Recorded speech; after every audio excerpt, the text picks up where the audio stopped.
नमस्कार and impact में आपका स्वागत है। मैं हूं मनोज सैनी। बात करेंगे हार पर रार। दमोह उपचुनाव के बाद जो चुनाव के परिणाम आए उसमें भारतीय जनता पार्टी को करारी शिकस्त मिली। करीब करीब 17,000 से ज्यादा मतों से हार का सामना करना पड़ा। लेकिन हार के बाद अब कारणों को ढूंढा जा रहा है और कारणों में कहीं कोई चेहरा नजर आता है तो वो है जयंत मलैया और उनका परिवार। भारतीय जनता पार्टी के संगठन ने डंडा चला दिया और करीब 6 ऐसे मंडल अध्यक्ष हैं जिन पर कार्रवाई की गई है। सिद्धार्थ मलैया को और मंडल अध्यक्ष को निष्कासित कर दिया भारतीय जनता पार्टी से, जबकि जयंत मलैया को नोटिस दिया गया। कारण बताओ नोटिस। एक पूरी कमेटी बनी, उसने जांच रिपोर्ट जो सौंपी तो उसमें यह माना कि कहीं ना कहीं जयंत मलैया परिवार ने सहयोग नहीं किया, जो चीजें सामने आई। लेकिन उसके अलावा वहां के कलेक्टर, एसपी सब बदल दिए गए। तो क्या यह माना जाए कि हार पर रार दिखा रही पार्टी के अंदर ही? लेकिन चीजों को तलाशना होगा, समझना होगा कि आखिर ऐसा हुआ क्यों हार का सामना करना पड़ा। कौन सी ऐसी वजह रही जिसके कारण हार हुई। ये वो पत्र है जो जारी किया गया है। और उसके बाद चाहे हम प्रहलाद पटेल की बात करें जो केंद्रीय मंत्री है, वहां से सांसद है, उनकी तरफ से भी बात कही। 7 बार के विधायक रहे हैं जयंत मलैया और उसके बाद भी स्थितियां जो है वो आपके सामने है। 5 मंडल अध्यक्ष पार्टी से बाहर कर दिए गए। पार्टी विरोधी गतिविधियों में शामिल होने पर इसमें एक्शन लिया गया है।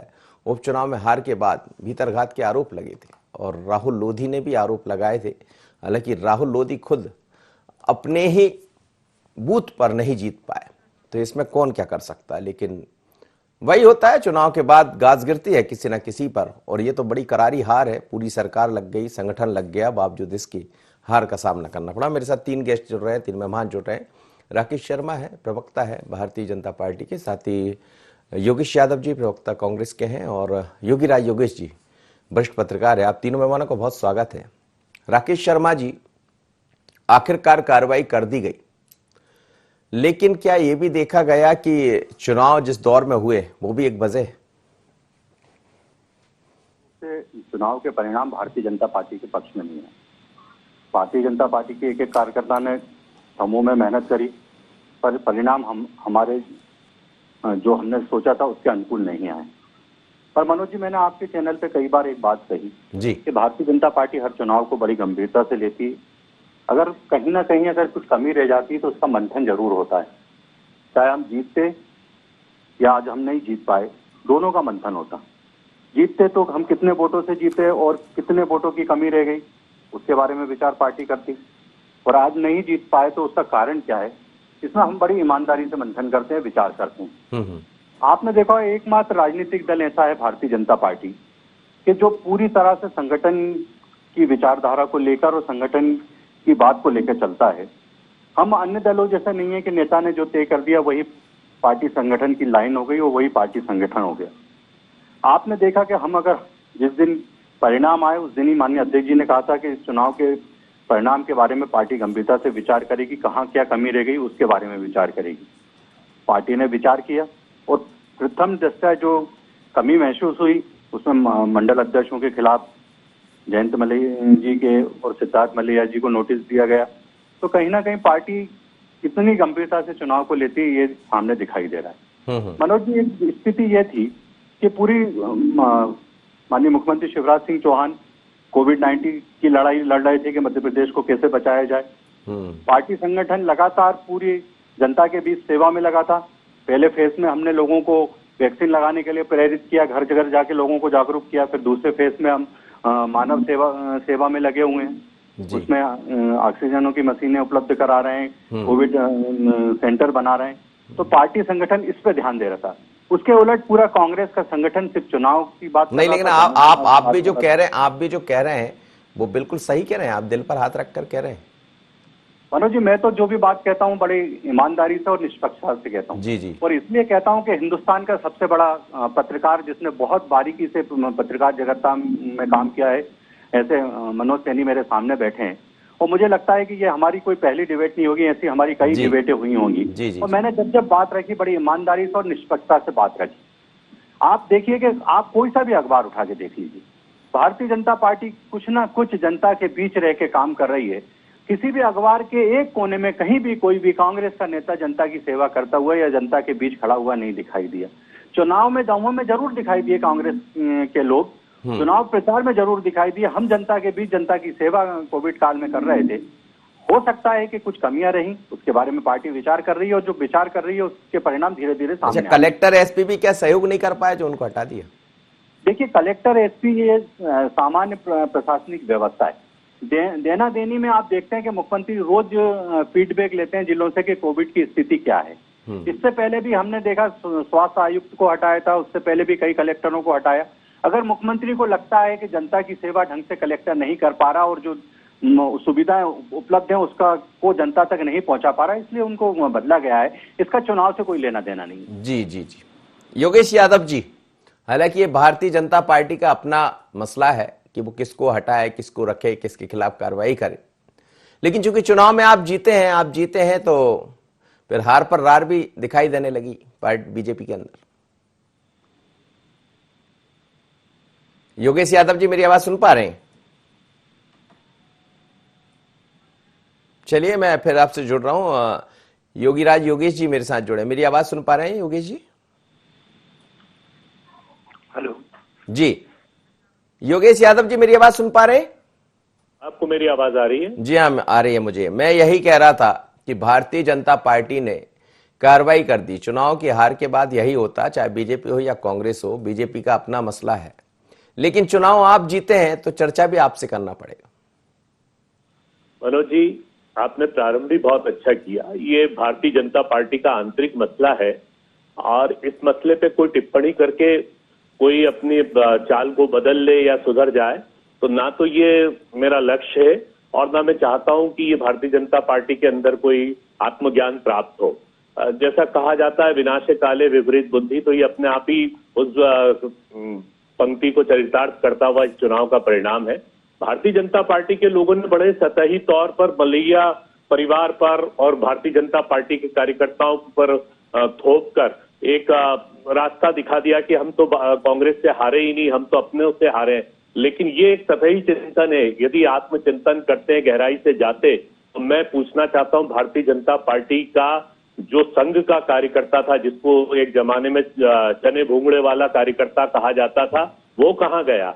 उसको परिलक्षित करते हुए यदि भारतीय जनता पार्टी आत्मचिंतन करे तो आज वो किस दिशा में है और किस दशा में है, ये दोनों बातों का चिंतन किया जाना चाहिए।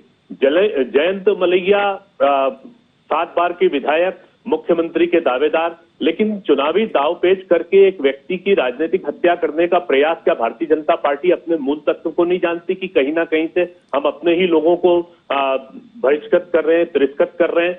दूसरी बात मैं पूछना चाहता हूं, भाई राकेश अभी बहुत अच्छी परिभाषा दे रहे थे, मैं पूछना चाहता हूं राकेश शर्मा जी जैसे टाइप के यदि अंतस से झांक कर देखेंगे तो वो अपने आप को वेदना सहित पाएंगे। वो वेदना रहित नहीं है, क्योंकि एक उपेक्षा का वातावरण पैदा हो गया भारतीय जनता पार्टी में।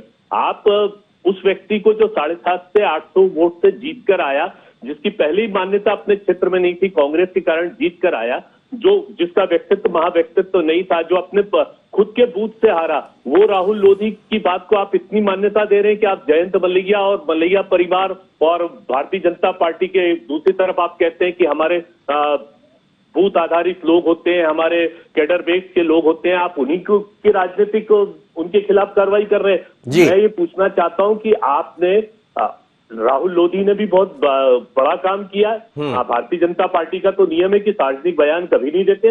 राहुल लोधी ने डायरेक्ट हमला किया चुनाव के हारने के बाद। राहुल लोधी पर आप क्या कार्रवाई करेंगे? चलिए, बात करूंगा, मैं जवाब लूंगा राकेश जी से। मनोज जी, दूसरी बात ये महत्वपूर्ण है, भारतीय जनता पार्टी के नेताओं ने और भारतीय जनता पार्टी के सम्मानित मुख्यमंत्री जी ने दमोह के क्षेत्र में कितनी बार वादे किए, कितनी बार घोषणाएं की, कितनी बार उन घोषणाओं का आज तक क्रियान्वयन नहीं हुआ, ये भी आत्मचिंतन का विषय है, चाहे मेडिकल कॉलेज का संबंध हो।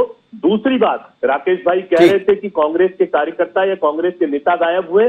17 अप्रैल के पहले 15 अप्रैल से भारतीय जनता पार्टी के वी.डी. शर्मा, प्रहलाद पटेल साहब, वहां पर शिवराज सिंह जी, ये स्थिति रही कि 17 अप्रैल के बाद वहां पर साहब जो कोरोना से डेथ हुई है, तो डेथ को उठाने के लिए वहां पर ठीक है, एम्बुलेंस। चलिए मैं जवाब लूंगा राकेश जी से, आप बने रहिए मेरे साथ। इस वक्त योगीराज योगेश जी मेरे साथ जुड़े हैं।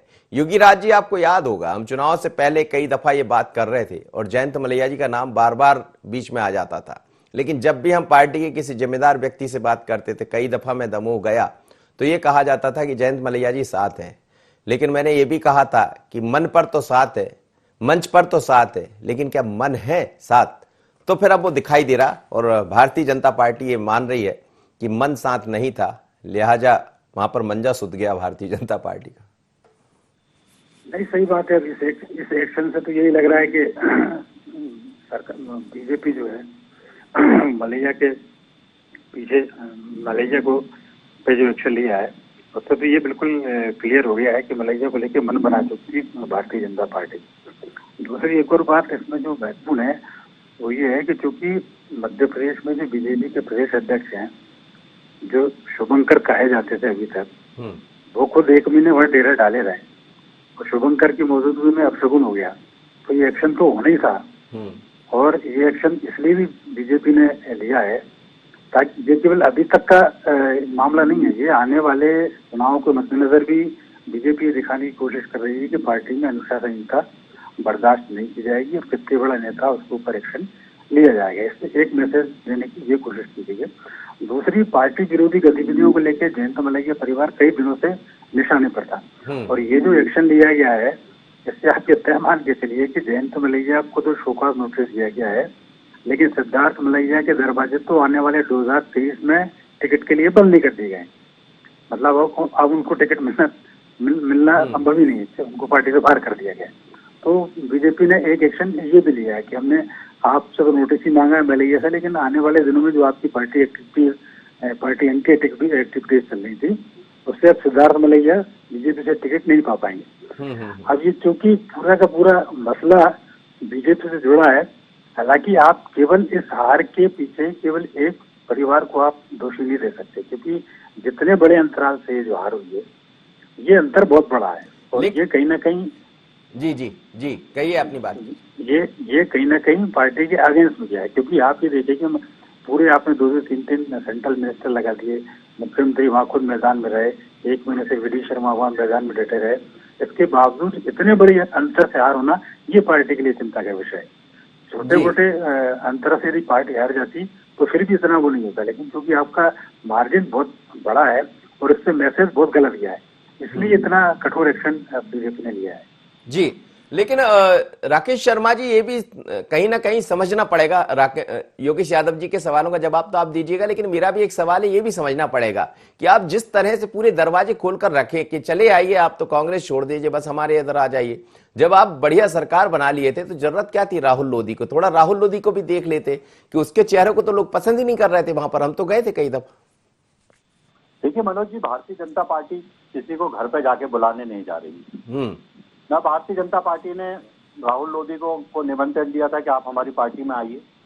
राहुल लोधी जी को लगा कि उनके क्षेत्र के विकास के लिए और मध्य प्रदेश में सक्षम नेता शिवराज जी के नेतृत्व में काम करने की उनकी मंशा थी, इसके लिए उन्होंने भारतीय जनता पार्टी के साथ आए तो भारतीय जनता पार्टी ने उनको स्वीकार किया। कम से कम 2 दर्जन कांग्रेस के नेता भी लाइन में लगे हुए हैं मनोज जी, वो बहुत समय से लगे हुए हैं और भारतीय जनता पार्टी मैंने अब उन्होंने रुख बदल लिया होगा कि अभी भी लगे लाइन में? मेरी बात जी पूरी हो जाएगी मनोज जी। ये जो लाइन है ना, ये बहुत दिनों से लगी और अभी भी लगी हुई। अभी भी लगातार कई कांग्रेस के विधायक बार बार भारतीय जनता पार्टी के नेताओं से बात करते हैं और उनसे संपर्क करते हैं। दूसरी बात मैं एक और कहना चाहता हूँ, एक सामान्य सी बात है कि भारतीय जनता पार्टी में संगठन बड़ा है मनोज जी, स्पष्ट लाइन बता रहा हूँ मैं। नहीं, बिल्कुल सही है। व्यक्ति बड़ा नहीं, अगर व्यक्ति कितना ही बड़ा हो, अगर वो संगठन की लक्ष्मण रेखा को क्रॉस करने का प्रयास करेगा तो उसके खिलाफ सख्त से सख्त कार्रवाई पार्टी करेगी। दूसरी बात, मेरे विद्वान साथी योगेश जी बहुत जोर शोर से भारतीय जनता पार्टी की तरफ बॉल उछालने का प्रयास करते हैं। कुछ दिन पहले की बात है, जब 28 स्थानों पर चुनाव हुए थे, कम से कम 2 दर्जन कांग्रेस के कार्यकर्ताओं के खिलाफ और जिला अध्यक्षों के खिलाफ इनने कार्रवाई करी। उसके बारे में क्या कहेंगे? वो क्या पार्टी की रीति नीति से जुड़े हुए नहीं थे, पुराने कार्यकर्ता नहीं थे? गोविंद सिंह जैसे वरिष्ठ नेता जो लगातार कांग्रेस की सरकारों में मंत्री रहे हैं और लगातार विधायक के रूप में चुने आ रहे हैं, एक जिला अध्यक्ष उनको नोटिस दे देता है और पार्टी से क्यों ना निकाल दिया जाए, ये नोटिस दे देता है। आज अगर जयंत मलैया के बारे में योगेश यादव जी बात करते हैं तो गोविंद सिंह जी के दर्द के बारे में भी योगेश यादव जी को बात करना चाहिए। फिर मैं एक और बात कहना चाहता हूँ, योगेश यादव जी कह रहे हैं कि भारतीय जनता पार्टी चुनाव हार गई और बहुत बुरी स्थिति हो गई। हमने असम में दोबारा से सरकार बनाई, हमने पांडेचेरी में कांग्रेस से सरकार को छीना है, हम पश्चिम बंगाल में 3 से 76 स्थानों पे पहुंच गए। कांग्रेस तो पश्चिम बंगाल में 40 स्थानों पे थी, 0 पे पहुंच गई है। पांडेचेरी में कांग्रेस की सरकार थी, वहां से सरकार चली गई। उल्टा केरल में तो समुद्र में कूद गए थे अपनी जान को खतरे में डाल के राहुल गांधी। उस समुद्र में कूदना भी केरल में काम नहीं आया और वहां कांग्रेस की सरकार नहीं बन पाई। अच्छा, आने वाले दिनों में राकेश जी आने वाले दिनों में नगरीय निकाय की चुनाव भी है, उससे पहले ये बड़ी कार्रवाई, ठीक है आपका संगठन बहुत मजबूत है और ये पहली बार नहीं है, लेकिन जयंत मलैया जैसे 7 बार जो विधायक चुनाव जीता हो, जो मंत्री रहा हो, ऐसे बड़े लोगों पर भी कहीं यदि ये सवाल उठाना, ठीक है उन्होंने ऐसा किया होगा जैसा दिखाई भी दे रहा था, जैसा आप भी कह रहे हैं, लेकिन क्या उचित होगा? क्या नगरीय निकाय के चुनाव हैं, कुछ और भी उपचुनाव आगे दिखाई दे रहे हैं? देखिए, चुनाव भारतीय जनता पार्टी में प्राथमिकता नहीं है मनोज जी। अच्छा। हमारा संगठन प्राथमिकता है जी। और मैंने कहा संगठन सर्वोपरि है, व्यक्ति सर्वोपरि नहीं है। हम 2 स्थानों में लोकसभा में थे और आज हम कितने स्थानों पे पहुंचे ये आपने देखा। मध्य प्रदेश में हम लगातार संघर्ष करके हमारी सरकार बनाने में सफल हुए। तो कहीं ना कहीं पार्टी का नेतृत्व जो है वो जो निर्णय कर रहा है वो बिल्कुल सही है। और दूसरी बात, नगरीय निकाय चुनाव की अगर आप बात कर रहे हैं तो पार्टी चुनाव जब होंगे, चुनाव में जाएगी पार्टी। पर आप ये देखिए कि देश में भी हमने कई बड़े नेताओं के खिलाफ कार्रवाई की है, मध्य प्रदेश में भी कई शीर्ष नहीं, उसमें तो कोई शक है ही नहीं, बीजेपी तो करती है कार्रवाई, ये तो बिल्कुल सच है, उसमें बिल्कुल सच है, बीजेपी कार्रवाई करती है। योगेश यादव जी, बीजेपी में तो ये रहा है और बड़े बड़े नेताओं को पार्टी छोड़कर जो भी गया, जिसने पार्टी के विरोध में गतिविधि की है, वो उसके क्या हाल हुए, ऐसे बहुत सारे उदाहरण, नाम लेने की जरूरत नहीं, आप भी समझ रहे हैं, और ये भी ऐसा ही कुछ हुआ। लेकिन ये दौर थोड़ा सा बदला सा है। जब सत्ता का उन्माद होता है मनोज जी, तो उस समय आत्मचिंतन अपने आप स्वतः ही समाप्त हो जाता है। इसका ही ये उदाहरण है। जब आपको ये महसूस होता है कि हम सब कुछ खरीद सकते हैं, सब कुछ बिठा सकते हैं और जैसे भी करके सत्तारूढ़ हो सकते हैं, तो सत्ता के उन्माद में आदमी मंदांत हाथी की तरह हो जाता है और इसी के परिणाम इस तरीके से आते हैं। मेरे भाई राकेश शर्मा जी यदि बंगाल के परिणाम पर और केरल के परिणाम पर खुश हो रहे हैं तो मैं उनको बधाई देता हूं कि ऐसे खुश होते रहिए आप, बहुत अच्छी बात है, आपकी खुशी स्वागत योग्य है। दूसरी बात मैं कहना चाहता हूं कि आप यदि कार्रवाई कर रहे हैं Bharatiya Janata party cadre base की, तो आपको अपनी दृष्टि में समानांतर दृष्टि होना चाहिए, आपकी दृष्टि में भेदभाव नहीं होना चाहिए। क्या आप प्रभु चौधरी के आपके वहां पर 1 महीने के रहने के बाद उनके द्वारा किए गए प्रचार और उस तरीके को क्या आप मान्यता देते हैं कि प्रभु चौधरी से कोई कह रहा है कि आप हॉस्पिटल तक चले जाएं और वो कहता है कि मुझे 5 या 7 लोगों की मीटिंग अटेंड करना है, तो इससे क्या विपरीत प्रभाव नहीं पड़ता? क्या मैसेज नहीं जाता? क्या पूरा मध्य प्रदेश जब पिक पर था, 15-17 अप्रैल के बाद पिक तो अभी भी चल रहा है, उस समय वो दौर आ गया था कि मध्य प्रदेश लेकिन बीजेपी योगेश जी कह रही है कि आप दलित नेता है इसलिए उन पर बार बार आरोप लगा देते हैं। अच्छा, ये मतलब इसके कोई माने नहीं रहता। जी, अभी 2-3 दिन पहले 2-3 बड़े मंत्रियों के इस पर बयान आए हैं, कहते दलित नेता है, वो दलित समाज से आते, इसलिए आपकी नजरों में बस वही ले दे के उन पर आप आरोप लगाने लगते। देखिए, मैं आपको एक बात कहना चाहता हूं कि इस तरीके के कवच और इस तरीके के आवरण अपनी प्रशासनिक क्षमताओं को छुपाने के लिए यदि आप करते हैं तो मैं इसकी निंदा करता हूं। कोई व्यक्ति दलित नहीं होता, कोई बैकवर्ड नहीं होता, कोई सवर्ण नहीं होता। व्यक्ति का अपना कार्य, अपना क्षेत्र होता है और सभी सम्मानित तरीके से। मैं उस क्षेत्र से आता हूं जहां डॉक्टर भीमराव बाबा साहब अम्बेडकर की जन्मभूमि है और मुझे गर्व है इस बात का कि उस जन्मभूमि के निर्माण में मैं संस्थापक सदस्य हूं और ये मेरे लिए गौरव की बात है। तो ये दृष्टि नहीं होती, दलित जो है वो सम्मानीय है, लेकिन आप एक आड़ लेकर आप यदि दलित नेता को इतना महत्वपूर्ण मानते तो आपको संपूर्ण मध्य प्रदेश में इंदौर भेजना था, उस समय उनको ग्वालियर भेजना था, जबलपुर भेजना था, उनको उनकी क्षमताओं का प्रयोग करते आप, उनको आपने वहां पर बेवजह वहां पर टांग कर रखा और 5-5, 7-7 लोगों के बीच में 1000 लोगों के वहां कुर्सियां जमा रहे और 5 लोग उनकी मीटिंग में स्वयं आप अपमानित कर रहे थे प्रभु चौधरी को। तो ये भारतीय जनता पार्टी के लिए भी चिंतन का विषय है कि वे आंतरिक विद्वेष और आंतरिक राजनीति में किस तरीके से पड़े हुए हैं, इसका भी चिंतन किया जाना चाहिए।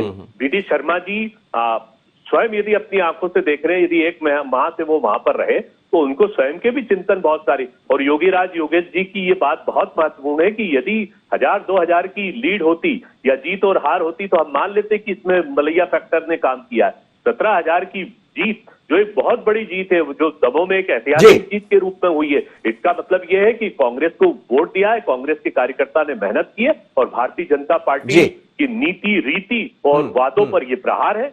इस ढंग से भी मैं तो बोलता हूँ वी.डी. शर्मा जी इस्तीफा क्यों नहीं देते थे सबसे पहले? चलिए बताएंगे, राकेश जी बताएंगे, ये तो राकेश जी जवाब दे देंगे इसका। योगेश जी, जो हुआ है उसके बाद अब हालांकि अभी तो कोरोना का संकट है और मुझे लगता है अब केंद्र से लेकर राज्य सरकारें तक ये समझ रही है कि कहां चूक हुई है, कहां गड़बड़ हुई है और हमें अब क्या कैसे कदम उठाना। तो हमें नहीं लगता कि अभी जल्द कोई चुनाव दिखाई देंगे। आयोग ने भी कह दिया है कि चुनाव पर अभी बात नहीं होगी, लेकिन आने वाले दिनों में देर सवेर उपचुनाव भी होंगे, नगरीय निकाय चुनाव भी होंगे, उससे पहले ये बड़ी कार्रवाई, क्योंकि इस बार चीजें बहुत अलग है। कोरोना के बीच में चुनाव हुए हैं, आप देख ही रहे हैं सोशल मीडिया पर क्या स्थिति इस समय भारतीय जनता पार्टी की, राष्ट्रीय से लेकर और राज्य तक।